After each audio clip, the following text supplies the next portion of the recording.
Yeah, I guess, yeah. That's why I'm not with nobody, cause I don't wanna hurt nobody.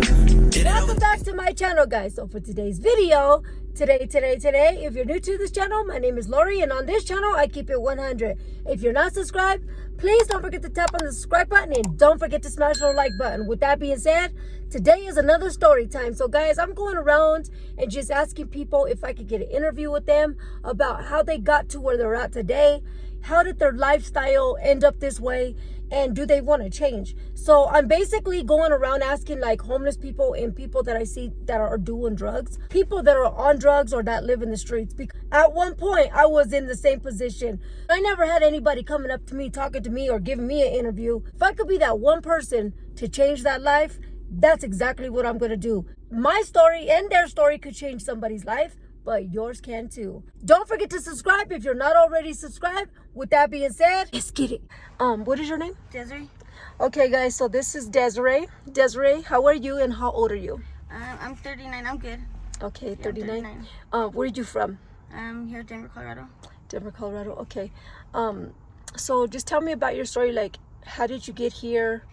And yeah, just. Okay, well, about and how much? Well, almost 10 years ago. It's been about 10 years. An ex-boyfriend of mine had called me. I had went through a bad breakup with my children's father, and so an ex-boyfriend, he started looking up me on Facebook, and he contacted me, invited me over to his house and on a date. And when I got there, he was like, "So do you smoke meth?" I was like, "Oh my gosh, no, I never tried it. I think I tried it once before when I was younger." And I was like, "No." And he's like, "Here, you want to try it? Here's a bong." And I was like, "Okay." So I tried it and got addicted right away. Right away? Right away. Right away? Yeah. So it was that first. Did you feel pressured because you wanted to be around him, or No, I was just more interested. I was curious. what it felt like and what it was? And then like why he had it and why he offered it to me so easy. So that first time, was you addicted? Yeah. Right away. Okay. So what is your choice of drug now? Pills and, well, I do both pills Blues? and meth. Yeah. Blues? Yeah. Smoke them? Yeah, I smoke them. Oh, I don't shoot up at all. No drugs at all. you're so gorgeous. You're so pretty. And I love the fact that you still keep yourself together. I mean, every day's different, right? Yeah, out here to get along with these boys, and everybody, sometimes you have to look under the weather, like, because if you're too dressed up, then they feel like you're too good for them. Right. So they won't hang out with me, or they won't. Really? Yeah, they won't sell to me. They won't do anything. Like they gave me bad attitude. Do they think that you work for somebody right No, away? they just think I'm too good for them. Like, oh, she doesn't look like an addict, or just like she's too good today. Like, look at all the guys that hit on her, and all the money that she's making. It's like she gets more than me. Do you feel like that? Looks. Do you feel like you're ever used by any of these guys? Every day. Yeah. Every single day. So why do you choose to stick around with them, or is it just because of the company? I like them. Okay. I feel like some of them I've known for a long time. Some of them they might not remember, or they're just not talking about it. Mm-hmm. Some of them I feel like I've grown up with them. Okay. Like, So I you just feel like you recognize kind of them. have a bond with them, Yeah. and then they don't judge you, right? Or do they? I feel like they judge me every day. Really? Yeah. That's sad. I try to be as nice as I can, though. I'm really polite, but like I do have a bad attitude, really bad attitude sometimes. You have to. But I try to be as nice as I can, and I'm just polite. And they're like, "Why are you so polite to everybody all the time? All the time, so nice and smiling and all bubbly." And I'm just like, that's just my attitude. Do you have kids? I have 3. And where are they at? My daughter lives with her father, and my boys live with my mom. Okay, so but they're with families, so they're not with the system, because that would be hard. Not that I haven't seen my children actually since in 10 years. Okay. Since I've been on drugs, my family, they just all cut ties with me. Because of the drugs. Mm-hmm. So do you ever feel like, or do you ever crave or want the positive lifestyle, or you're just not ready? Because you have to mentally and physically be ready to want out. Of course I want my old life back so bad. That's what I feel like I'm out here fighting for my old life constantly. Yeah. My family. I still want to be married and happy with my kids and their father. And I'm just like, what do I have to do? But they won't talk to me, and I know it's like, get a job, go to school, like, you had 10 years to pick yourself up. Why haven't you done it yet? And I'm like, okay, go live in a tent. Right. Have you tried to get off and get clean? I went to prison for 3 years, so Me I was too. clean. Yeah. Me too. I went to prison for 3 years. Yeah, I was clean. 128, 124. Yeah, 168,404. Okay, you went after me. Okay. Yeah, okay. I was clean the whole time I was in prison. Well, I can't lie. I was on pills while I was in prison too, because the medications that they give us. So I can't say I was completely sober, but it was manageable. Yeah. Okay. Do you mind what you went to prison for? Do you mind sharing that or no? I was, so my children's father doesn't do drugs, and he wanted to see me and for me to see my children. So we went to a motel and we were drinking together. But me coming off drugs that night, the alcohol hit me way too hard, and I had a blackout moment. And the cops came, so we got a domestic. We weren't hitting each other, but they just seen stuff in the room that's thrown around or whatever. So they gave me a domestic. They were gonna take me to detox, they said, but I don't know, something had happened, and I felt like they were trying to frame me because I didn't have drugs on me. Yeah. But for some reason, I have drugs in my report. So I don't know. I went off on them. And I ended up hitting 2 cops. Oh damn. So I got assault. Well, they deserved it. Yeah, I got 2nd-degree assault on a police officer and menacing with a deadly weapon. I got domestic violence, and then since my children were with us, I got a child custody case. Oh damn. They really try to suck it to you then, huh? Yeah. Do you want to get out of this lifestyle? Like, is it something immediate, or you're just not ready at the moment? I know you said that you want to get out, but what's stopping you? Nothing's stopping me from getting out of it. I just feel when I'm ready, then it'll just happen. It'll just happen. It'll just happen. You know, you have to mentally just be ready, because if you're not ready, it'll never happen.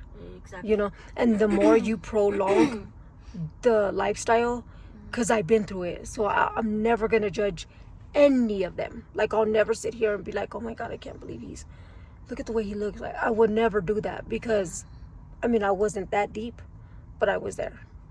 You know? Yeah. I've been as far as they are, probably even further down, but it's just, it goes day by day. Everybody's like, you look different every single day. And since we are staying at the hotel down the street now, that we got, because we were in the tents, so they found a hotel for us, the Radisson, and the housing works.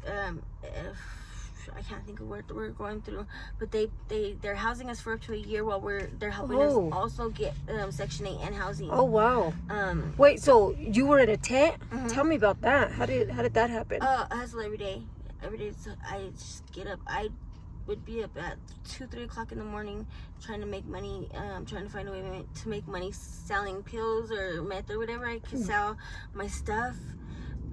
Boosting makeup, clothes, whatever I could sell to get pills. At that time, the pills were $10 a pop. So, you know, my minimum was 5 pills a day. That ain't nothing compared to what I was doing. No, oh my well, God. that's just the minimum of what we have what to you come need, up. right, we right. have to come up with on a daily basis. But so, you know, a 50 pack. I got it down to $1 a pill. I was selling and buying, so I would get a 50 pack every other day, and it's a lot of sharing. Right. You have to, and there's selfishness is the worst when you're a drug addict. Yes. Everybody is selfish and everybody's a thief. Yes, you can't trust nobody. You can't really trust anybody at all, no. At all. And they will steal your pills, they will steal your dope, they will steal your clothes off your back if you fall asleep. You listen to this, guys, like, people, you can't even trust your closest person that you hang with every day, because they will try to drag your ass down. This is not the life to live. No, and they say that it's not good to find friends in your circle when you're using drugs or a relationship, but it's not impossible to find love and be in a relationship also while you are using. Nope. Like, you can do it, but you know, it's hard. The relationships get harder.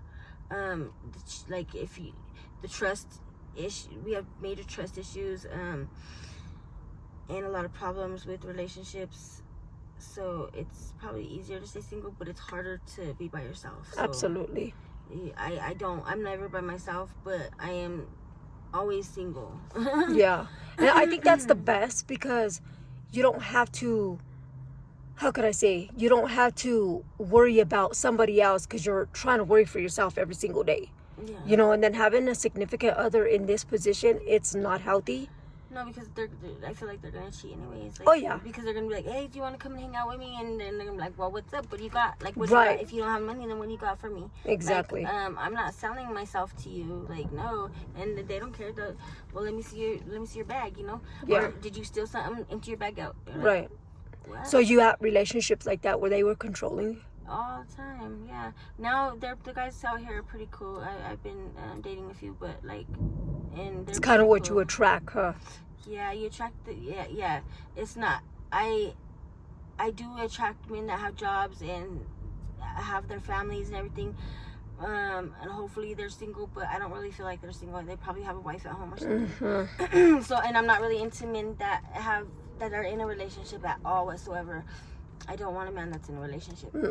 Because karma's a bitch. Let me tell you. Yeah. Karma will fucking come out. Like, that's why I don't date. I'm not attracted to men that have wives or girlfriends. Because what you do to somebody, it'll happen to you. Oh yeah, it will. You know what I'm saying? I know that, yeah. What do you say for people that, like, even like teenagers or kids that want to try this, or they haven't tried it but they just want to try it because everybody else does it? Like, what advice can you give? Don't do it. Don't try it. Don't try it at all. Like, just one time. It only takes one time. That's it. One time, right? One time, and then you're stuck. And then you're out on the streets. You know, and your parents don't trust you. You'll steal from your parents. You'll steal from your family. It doesn't.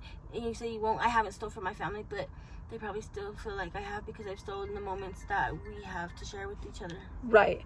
What was I going to tell you? One thing that I noticed about you when I first pulled up is that, you know, you may do what you're doing, but you always have that smile. And that's good, because a lot of people, when they're in this situation, they lose their souls. They lose their spirits, their smiles. One thing that I've never lost was my smile and my heart. Like, I've always had a good heart to people. All I can say is thank you for your story. You're so beautiful. Just stay safe out there. And it was a nice interview with you. Yeah, thank you. Is it okay to put this on my YouTube channel? Yeah, Yeah? Okay. Living that drug life is definitely hard.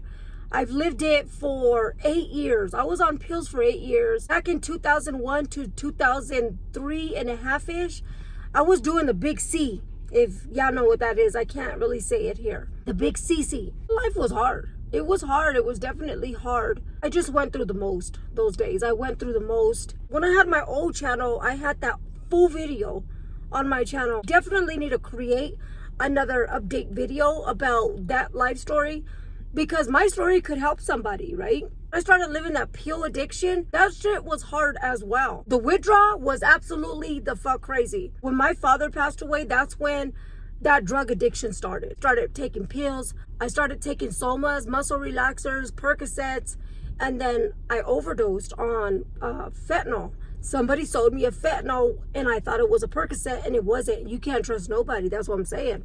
Don't trust nobody, especially when you're in this type of game, because nobody has your fucking back except yourself. So you cannot trust anybody.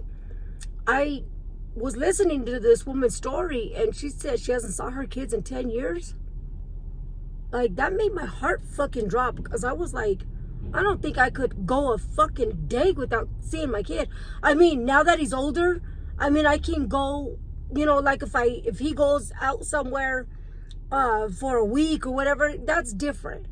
But it's like, they're little, you know, that's different. You know, you got to make sure that you keep your kids close at all times, especially the world that we live in now. Mind you, she says she hasn't saw her kids in 10 years. That's a lot of fucking years. That's a whole decade. But I'm not going to judge. I don't know every detail of her life story. But what I could say is, she is choosing drugs before her kids. I could say that. Because any woman or man that doesn't choose drugs before their own children would have got out a long time ago. It's been a whole decade, and she's still doing the same thing. At least they're at home with family and not the system. Any way you look at it, it's a fucked up situation. Because not only do these kids suffer, not only do the kids feel abandoned from the mother, but they're gonna grow up without a mother. That's so sad. 10 years, damn, that's a lot of years. And she was living in a tent. I've never lived in a tent, but I've lived in the streets. I've had to fend for myself. You know, I always made sure that I kept myself put together and stayed independent, because you never want to depend on no man. You never want to depend on a woman. You never want to put yourself in a relationship or any type of ship where you can't afford to leave.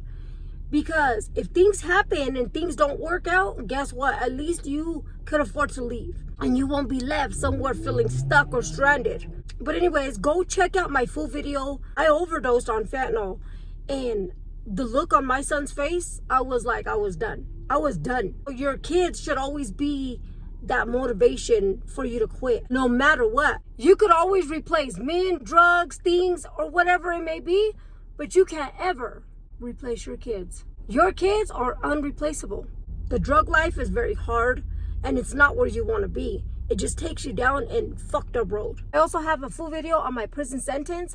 Prison saved my life from drugs. It really did. I did 3 years back in 2004 to 2007. Prison saved my life. If I didn't go to prison, I don't know what my life would be. Sometimes people get locked up for like 1 month, 2 months, 3 months, 1 year.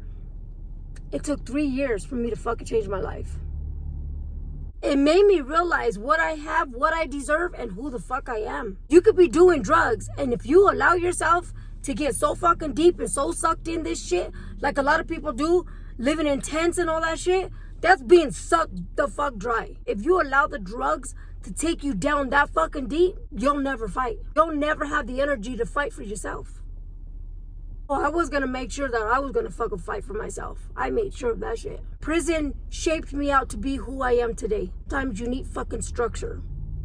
And I didn't have structure. I didn't have parents to raise me fully with stability, love, attention. I had to get that shit from prison and the streets. And that led me to being in abusive relationships. Very important to be there for your kids, because you can teach them what's good and what's not good. If they see you going through this shit, guess what? They're following right the fuck in your footsteps. That's why I say I had to get the love and attention from prison at an older age. I was in my 20s. You're locked up for a little petty 1 or 2, 3 months or whatever, couple of days. You don't sit and recognize what you really have or how much your life is worthy. You don't pay attention to that type of shit because you're so anxious to get out and get fucking high again. You have to sit for some years for you to fucking be like, okay, damn, I fucking need my life. I need my life back. Be good to yourself, because your life is very fragile. And when you're gone, you want to be remembered as a great person, not as you being fucking high, nodding out, smoking dope, or somewhere, sit out, cracked out somewhere. I sure the fuck know I don't. I want to be remembered as someone that was so positive, that did positive things for myself and for others. Think about your life. You can do it. You can. You just got to mentally and physically be ready.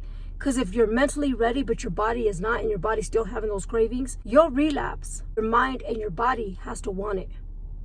But most, your mind. You can make your mind believe anything the fuck you want. You just got to work for it. Don't give up. Keep hope. Think smart, think hard. Say prayers, and keep yourself strong. And think twice. Bye. But anyways, go check out my full video. I will leave the links down in the description. With that being said, if you're not subscribed, please don't forget to subscribe. And don't forget to subscribe to all my social media platforms, as well as the vendors. But anyways, guys, with that being said, have a blessed day. Bye. If you enjoyed these types of videos, don't forget to give me a big fat thumbs up. If you're new to this channel, don't forget to subscribe. Keep in mind, it's so easy to judge others, the mistakes, their flaws, the way they look, the way they act, the way they speak. Don't go around judging someone's life when your life is not even perfect. Recognize your own mistakes and judge yourself. Always be kind to one another, because you never know what the other person is going through.